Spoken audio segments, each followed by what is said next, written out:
ಜ್ಯೋತಿ ನಮೋಸ್ತುತೆ.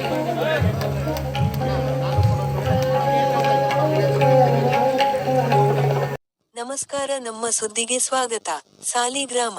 12ನೇ ಶತಮಾನದಲ್ಲಿ ಬಸವಣ್ಣರವರು ಹಾಗೂ ಸಿದ್ದರಾಮರು ದೇವರಲ್ಲ, ನಮಗೆ ಗುರುಗಳು ಎಂದು ಮಾಜಿ ಸಚಿವ ಜೆ.ಸಿ. ಮಾಧುಸ್ವಾಮಿ ಹೇಳಿದರು.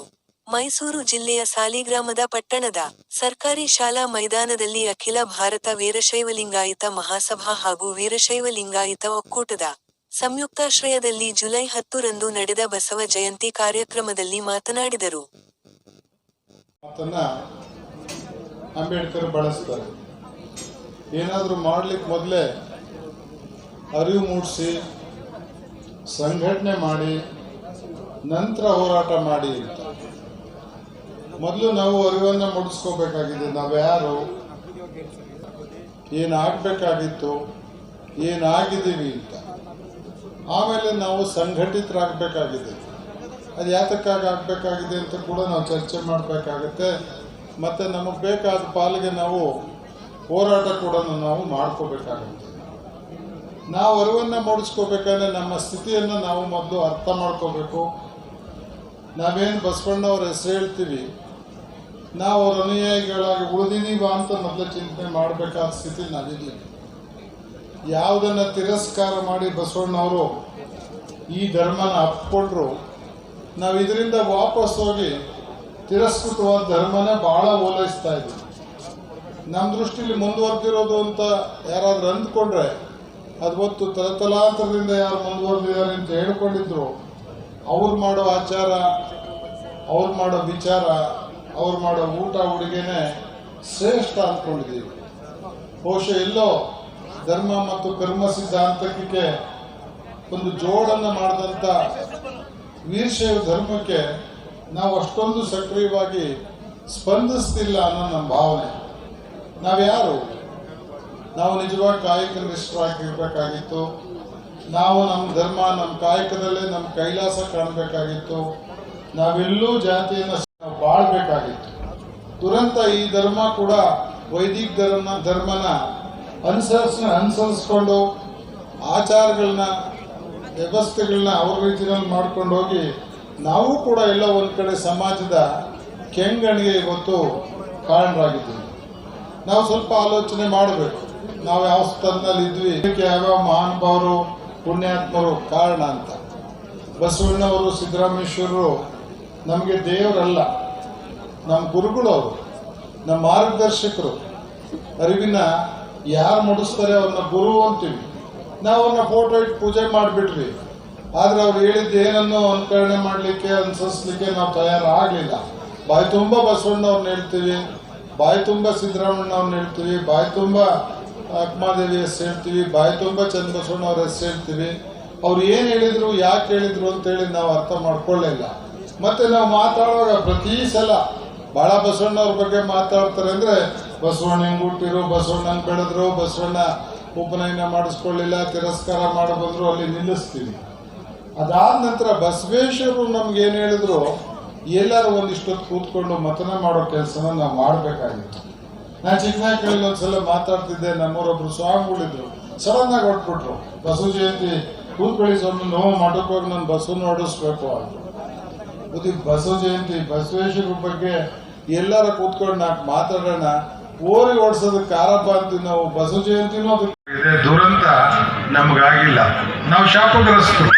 ನಾವೆಲ್ಲೋ ಒಂದ್ ಕಡೆ ಅಸೂಯೆನೇ ನಮ್ಮ ಬದುಕು ಅಂತ ತಿಳ್ಕೊಂಡಿದ್ದೀವಿ. ಇನ್ನೊಬ್ಬರು ಕಾಲು ಹೇಳಿದ್ರೆ ಕಬಡ್ಡಿ ಆಟದಲ್ಲೇ ನಾವು ಚಾಂಪಿಯನ್ಗಳು ಅಂತ ತಿಳ್ಕೊಂಡ್ಬಿಟ್ಟಿದ್ದೀವಿ. ನಾವು ಓಡಲಿಲ್ಲ, ನೆಗಿಲಿಲ್ಲ, ಈಜಲಿಲ್ಲ, ಏನಾದ್ರು ಚೆನ್ನಾಗಿ ಆಡ್ತಿದ್ರೆ ಕಬಡ್ಡಿ ಆಡ್ತೀವಿ. 9 ಜನ 10 ಜನ ಸೇರ್ಕೊಂಡು ಯಾವ್ದೋ ಒಬ್ಬರು ಕಾಲು ಹೇಳಿದ್ರು ಮ್ಯಾಚ್ ಗೆದ್ದು ಅಂತ ಅನ್ನಿಸ್ಕೊಳ್ಳೋದೇ ಶ್ರೇಷ್ಠತೆಯಾಗಿದೆ. ನಮಗೆ ಆಗಬಾರ್ದು. ಓಟದಲ್ಲಿ ಮೊದಲಿರಬೇಕು, ಜಿಗಿತದಲ್ಲಿ ಮೊದಲಿರಬೇಕು, ನಮ್ಮ ಬದುಕನ್ನು ಕಟ್ಕೋಬೇಕು. ನೆರೆವರೆಗೂ ಏನಾದ್ರು ನಮ್ಮ ಕೈಲಾದಂಥ ಸಹಾಯ ಮಾಡಬೇಕು. ಎರಡನೇದಾಗಿ ಯಾವುದೇ ಕಾರಣಕ್ಕೆ ನಾವು ಶ್ರೇಷ್ಠ ಅನ್ನೋ ಭಾವನೆಯಿಂದ ನಾವು ಆಚೆ ಬರಬೇಕು ಅಂತ ನಾವು ಅನ್ಕೋಬಾರ್ದು. ಇನ್ಯಾರಾದ್ರೂ ಹೇಳಬೇಕು ಇವರು ಶ್ರೇಷ್ಠ, ಈ ಧರ್ಮ ಶ್ರೇಷ್ಠ ಅಂತ. ಯಾಕೆಂದ್ರೆ ಅವರು ನಮ್ಮಿಂದ ಸಹಾಯ ಆದರೆ ಅವ್ರು ಹೇಳ್ತಾರೆ. ಸಾಧನೆಗಳು ಪುಕ್ಸಟ್ಟೆ ಬರೋದಿಲ್ಲ. ಸಾಧನೆಗಳನ್ನ ಮಾಡ್ಬೇಕಂದ್ರೆ ಅನೇಕ ತ್ಯಾಗಗಳನ್ನ ಮಾಡಬೇಕಾಗತ್ತೆ, ಬಲಿದಾನ ಕೊಡಬೇಕಾಗತ್ತೆ, ಅದನ್ನ ಇನ್ನೊಬ್ಬರಿಗೋಸ್ಕರನಾದ್ರೂ ನಾವು ಬದುಕಬೇಕಾಗತ್ತೆ. ಆ ಸ್ಥಿತಿನ ನಿರ್ಮಾಣ ಮಾಡಿಕೊಂಡ್ರೆ ಈ ಧರ್ಮಕ್ಕೆಲ್ಲರ ಮುಂದೆ ಭವಿಷ್ಯ ಇದೆ ಅಂತೇಳಿ ನಾನು ಭಾವಿಸ್ತೇನೆ. ಎಲ್ಲರೂ ಒಂದ್ ಕಡೆ ಒಂದ್ ಒಳ್ಳೆ ಧರ್ಮ ಇದೆ ಅಂತ ಯಾರು ಅಂದ್ಕೋಬೇಕು ಅಂದ್ರೆ ನಾವು ಮುಕ್ತವಾಗಿರ್ಬೇಕು. ಮುಕ್ತ ಬಸವಣ್ಣವರು ಬೇರೆ ಧರ್ಮ ತ್ಯಜಿಸಿ ಬಂದಾಗ ಈ ಧರ್ಮ ಮುಕ್ತವಾಗಿದ್ದರಿಂದ ನಕ್ಕೊಂಡ್ರು. ನಾನು ಇದರ ಪ್ರವಾದಿಗಳಾದ್ರು. ಫೋಟೋ ಇಟ್ಟು ಪೂಜೆ ಮಾಡಿಬಿಟ್ಟು ಬಸವಣ್ಣವ್ರನ್ನ ದೇವರು ಮಾಡಿಬಿಟ್ರೆ ನಾವು ಶ್ರೇಷ್ಠ ಆಗಲಿಲ್ಲ. ಈ ಧರ್ಮನ ಮತ್ತು ಬೇರೆ ಎಲ್ಲ ಧರ್ಮಗಳನ್ನ ಹತೋಟಿಗೆ ಇಟ್ಕೊಡೋ ವ್ಯವಸ್ಥೆ ಮೊದಲಿಂದಲೂ ಆಗ್ತಾ ಇದೆ, ಇವತ್ತು ಆಗ್ತಾ ಇದೆ. ನಾವು ಅದೇ ಶ್ರೇಷ್ಠ ಅಂತಂದು ಹೇಳ್ಕೊಂಡು ಹೋಗೋ ಸ್ಥಿತಿ ಬಿಟ್ರೆ ಶ್ರೇಷ್ಠರಾಗ್ತೀವಿ. ಪೂಜೆ ಮಾಡೋ ಕೈಮಗೆ ಬಾಯಲ್ಲಿ ದೇವ್ರು ಕಣ್ಮುಗ್ತಾನೆ ಅಂತ ಭಯದಲ್ಲಿ ಮಾಡೋ ಈಶ್ವರ ಆರಾಧನೆ ಶ್ರೇಷ್ಠ ಅಲ್ಲ.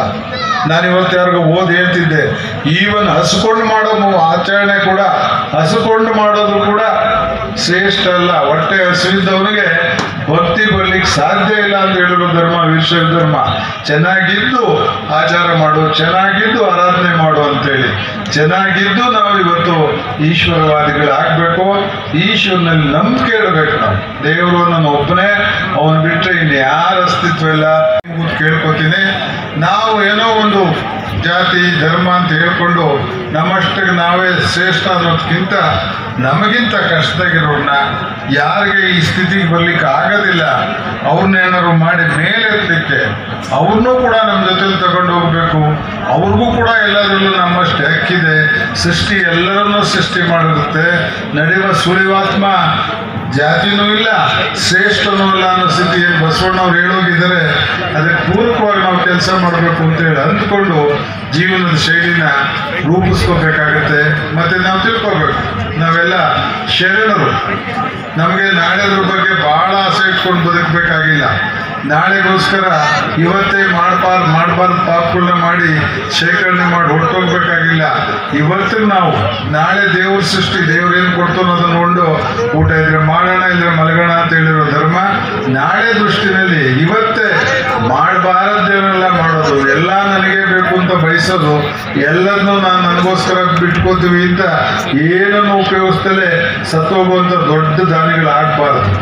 ಇರೋದನ್ನ ಚೆನ್ನಾಗಿ ಅನುಭವಿಸಿ, ನಮ್ಮಂತೆ ಯಾರು ಇದ್ರೆ ಅಥವಾ ನಮಗಿಂತ ಕಷ್ಟ ಇರೋರಿಗೆ ಸ್ವಲ್ಪ ಭಾಗನ ಏನಾದ್ರು ಸ್ವಲ್ಪ ಸಾಲ ಕೊಡ್ತಿರೋ, ದಾನ ಕೊಡ್ತಿರೋ ಏನಾದ್ರು ಮಾಡಿ ಚೆನ್ನಾಗಿ ಬೆಳೆದ್ರೆ ನಿಮಗೆ ಇವತ್ತು ಶಾಂತಿ ಸಮೃದ್ಧಿನ ಸೃಷ್ಟಿ ಮಾಡ್ಲಿಕ್ಕಾಗತ್ತೆ. ಆ ಕೆಲಸ ಮೊದಲು ಬೇರೆಯವ್ರನ್ನ ಅಸೂಯೆ ಮಾಡದೆ, ಬೇರೆಯವ್ರನ್ನ ವ್ಯಂಗ್ಯ ಮಾಡದೆ, ಬೇರೆಯವ್ರ ಬಗ್ಗೆ ಕೆಟ್ಟ ನೀತಿಯನ್ನು ತೋರಿಸ್ದೆ ಅವರು ನಮ್ಮಾಗೆ ಸಮಾನರು. ಅವ್ರಿಗೆಲ್ಲ ಒಂದ್ ಕಡೆ ಶಾಪ. ಅಕಸ್ಮಾತ್ ಎಲ್ಲರೂ ಅವರು ಪೀಡಿತರಾಗಿದ್ರೆ, ನಿಮ್ಮಷ್ಟು ಚೆನ್ನಾಗಿ ಇಲ್ದಿದ್ರೆ, ನಿಮ್ಮಂತ ಒಂದು ಧರ್ಮದಲ್ಲಿ ಹುಟ್ಟು ಬಂದಿದ್ದೆ ಹೋಗಿದ್ರೆ, ಪೀಡಿತರನ್ನ ನಾವು ಮೇಲಕ್ಕೆ ಕೆಲಸ ಮಾಡೋದು ಬಸವಣ್ಣವ್ರಿಗೆ ಸಿದ್ದರಾಮಣ್ಣವ್ರಿಗೆ ಕೊಡುವಂಥ ದೊಡ್ಡ ಗೌರವ ಅಂತೇಳಿ ಭಾವಿಸ್ಕೊಂಡು ಆಲೋಚನೆಗಳನ್ನ ನಮ್ಮ ಸಮಾಜದ ಮುಖಂಡರು ಅದೊಂದಷ್ಟಿನಲ್ಲಿ ಎಲ್ಲರೂ ಒಂದೇನು ಯಾವ್ದು ಆಗಬಾರ್ದು ಅಂತ ಈ ಧರ್ಮ ಸೃಷ್ಟಿಯಾಗಿತ್ತು ಅಥವಾ ಪ್ರವರ್ಧಮಾನಕ್ಕೆ ಬಂದಿತ್ತು, ಅದನ್ನೇ ನಾವು ಮಾಡ್ಕೊಂಡು ಹೋಗ್ತಾ ಹೋಗಿ ಸುಮ್ಮನೆ ಬಾಯಿ ತುಂಬ ಬಸವಣ್ಣ, ಬಾಯಿ ತುಂಬ ಸಿದ್ದರಾಮಣ್ಣ ಅನ್ನೋದು ಬೌದ್ಧ ಧರ್ಮದವರು ಬುದ್ಧನ ವಿಗ್ರಹ ಪೂಜೆ ಮಾಡ್ದಂಗೆ ಆಗತ್ತೆ. ವಿಗ್ರಹ ಪೂಜೆ ಮಾಡಬೇಡಿ ಅಂದಿದ್ದ ಬಸವಣ್ಣ, ವಿಗ್ರಹ ಪೂಜೆ ಮಾಡಬೇಡಿ ಅಂದಿದ್ದ ಬುದ್ಧ ಇವತ್ತು ಬಹಳ ಅತ್ಯಂತ ಹೆಚ್ಚು ವಿಗ್ರಹ ಪೂಜೆಗೆ ಸಿಗಾಕೊಂಡ್ಬಿಟ್ಟಿದ್ದಾರೆ. ಪ್ರಪಂಚದಲ್ಲಿ ಅತ್ಯಂತ ವಿಶ್ವನಾಥ ಹೆಚ್ಚು ಸ್ಟ್ಯಾಚ್ಯೂ ಇರೋದು ಇವತ್ತು ಭಗವಾನ್ ಬುದ್ಧರದು. ಯಾರು ಸ್ಟ್ಯಾಚ್ಯೂ ಮೂರ್ತಿ ಪೂಜೆ ಮಾಡಬಾರ್ದು ಅಂದ್ರು ಅವ್ರಿಗೆ ಅತ್ಯಂತ ಪೂಜೆ. ಯಾರು ನಿರೀಶ್ವರವಾದ ಹೇಳಿದ್ರು, ಯಾರು ಸ್ಥಾವರ ಕಳಿ ಉಂಟು ಜಂಗಮ ಕಳಿವಿಲ್ಲ ಅಂದ್ರು, ನಾವೇ ಸ್ಥಾವರಗಳನ್ನ ನಿರ್ಮಾಣ ಮಾಡ್ತಾ ಹೋಗ್ತಿರೋದು.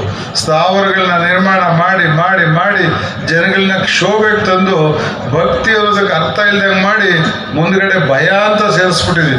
ಭಯ ಭಕ್ತಿಯಿಂದ ಪೂಜಿಸೋ ಒಂದು ಭಕ್ತಿ ಉಳ್ಕೊಂಡಿಲ್ಲ ನಮ್ಮ ಮನಸ್ಸಲ್ಲಿ, ಭಯ ಮಾತ್ರ ಇದೆ. ಪೂಜೆ ಮಾಡ್ತಿದ್ರೆ ನಮ್ಗೆ ಏನು ಆಗುತ್ತೋ.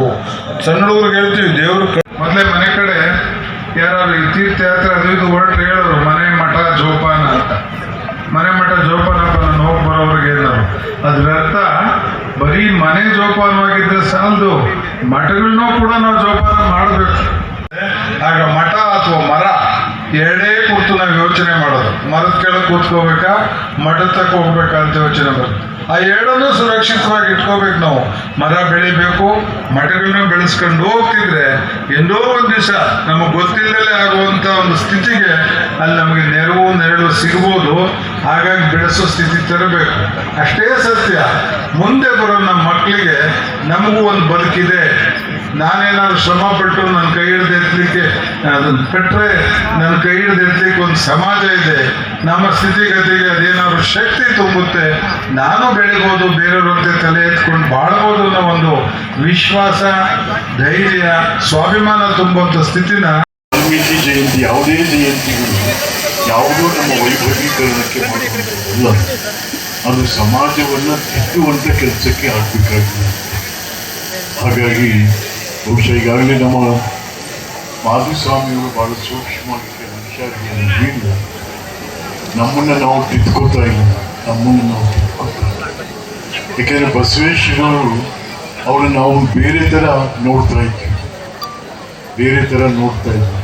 ಬಸವೇಶ್ವರವರು ನಾಡಿಗೆ ಏನು ಹೇಳಿ ಹೋದ್ರು ಅದನ್ನು ನಾವೆಲ್ಲೋ ಮರೆತು ಹೋಗ್ತಾ ಇದ್ದೀವಿ.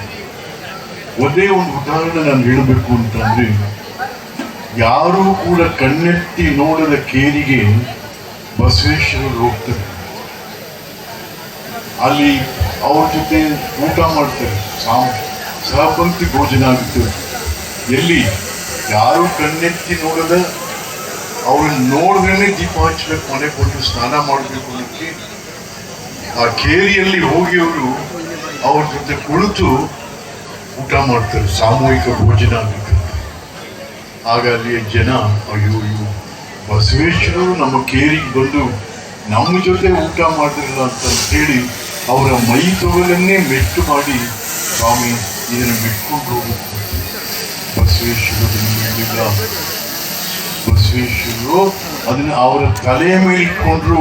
ಆ ಪಾದಕೆಗಳು, ಅವರ ಮೈ ತೊಗಲಿನ ಪಾದಕೆಗಳನ್ನ ತಲೆ ಮೇಲೆ ಇಟ್ಕೊಂಡು ಸಂದೇಶ ಏನು?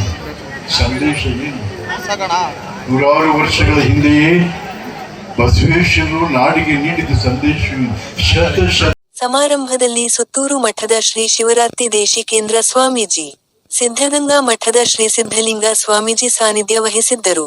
ಬೆಟ್ಟದ ಪುರ ಚನ್ನಬಸವ ದೇಶಿಕೇಂದ್ರ ಸ್ವಾಮೀಜಿ, ಅರಣ್ಯ ಸಚಿವ ಈಶ್ವರ್ ಖಂಡ್ರೆ, ಶಾಸಕ ಗಣೇಶ್ ಪ್ರಸಾದ್, ಮಾಜಿ ಸಚಿವ ಎಚ್.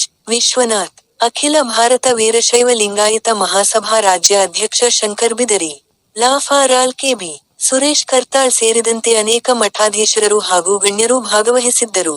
ಇದು ನಮ್ಮ ಸುದ್ದಿ ವರದಿ. ಸಿ. ಮಲ್ಲಿಕಾರ್ಜುನ ಸ್ವಾಮಿ.